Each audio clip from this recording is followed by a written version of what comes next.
Israel has called on Palestinians to evacuate more parts of Rafah, as well as two neighborhoods in northern Gaza. The Israeli military says more than 300,000 people in Rafah have already fled the area as fighting between Israeli troops and Palestinian militants intensifies in the southern region, which borders Egypt. Heavy clashes there have left crucial aid crossings inaccessible. According to the Israeli military, Hamas is trying to rebuild its capabilities in the north of Gaza. Journalist Sami Sockol joins me from Jerusalem. Hello, Sami. Is this the start of Israel's long-stated plan to attack the remaining Hamas forces in Rafah? Well, on Thursday night, there was a cabinet meeting, a security political cabinet, and there was also a meeting of the smaller war cabinet. And in both of these forums, they decided to go ahead with this offensive in Rafah. But they did not say whether this is the beginning of a major escalation or whether this will be a limited attack. And I think that we will have to see in the forthcoming days the scope of this. Right. The U.S. has warned Israel against launching a full-scale invasion of Rafah. Is the Israeli government worried about losing support from its main ally if it does? For sure, there are grave concerns in Israel regarding the threats by the American administration. But I can tell you, many people here in Israel, they view these statements that are coming out of Washington as statements that are linked to the internal politics in the United States, namely the upcoming November elections. They're saying that inside the United States, Biden is concerned that the ongoing protests in the universities against the Israeli war in Gaza is going to cost him the upcoming elections. And therefore, he's making these statements. But that after the elections, whether it will be Republicans or Democrats, it would be more like business as usual. Right.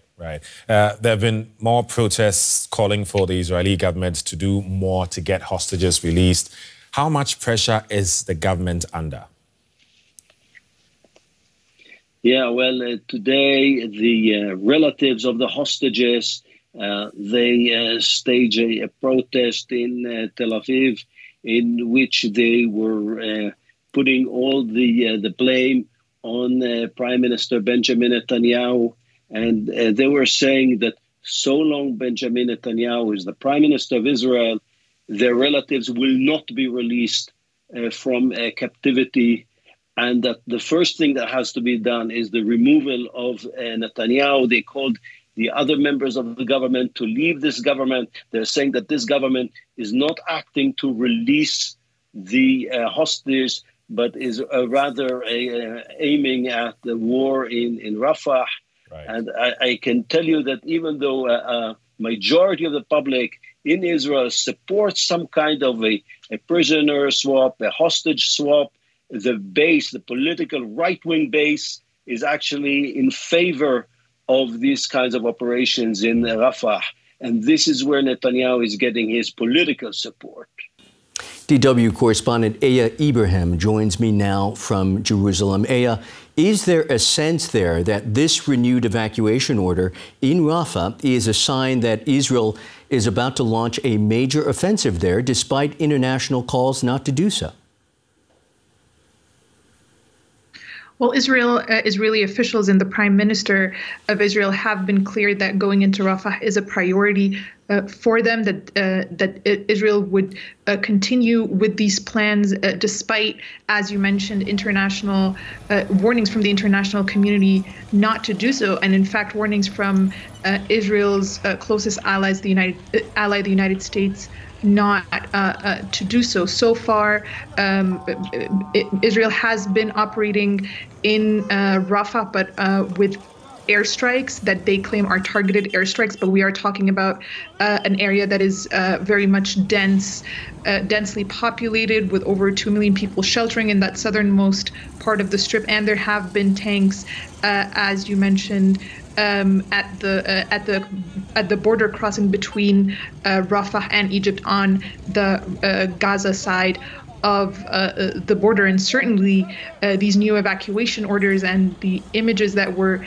seeing right now of people rushing out of that southernmost area seems to suggest that an operation is imminent. However, analysts have also suggested that this imminent invasion on Rafah, something that's a little bit more invasive than what we've seen so far, is a bargaining chip for the Israelis, as it is now certainly the last,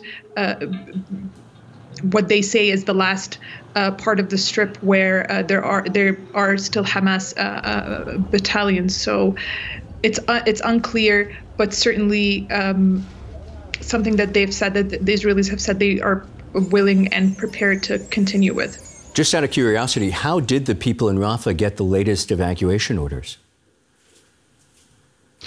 Well, according to eyewitness reports, they've gotten them through text or even phone calls.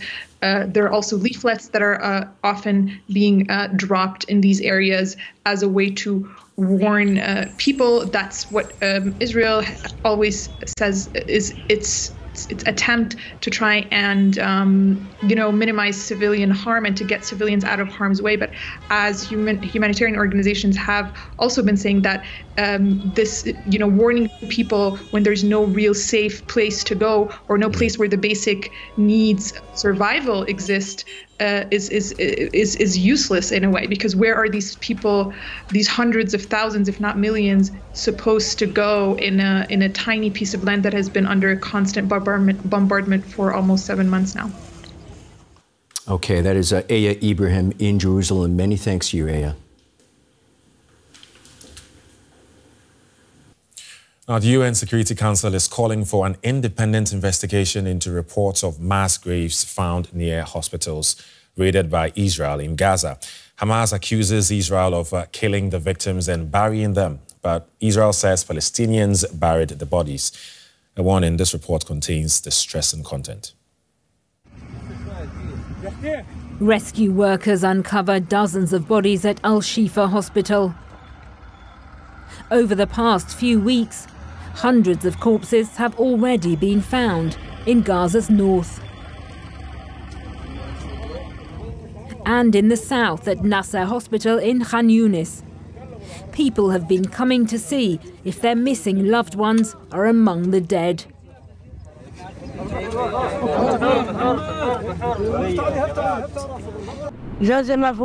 My husband has been missing for about a month, and we've been searching for him. He didn't used to go out much. He would only leave to bring us food and water. He's been missing since the Israeli army entered Khan Yunis, and we've been searching for him, but to no avail. Under international humanitarian law, health facilities and hospitals are entitled to special protections during war.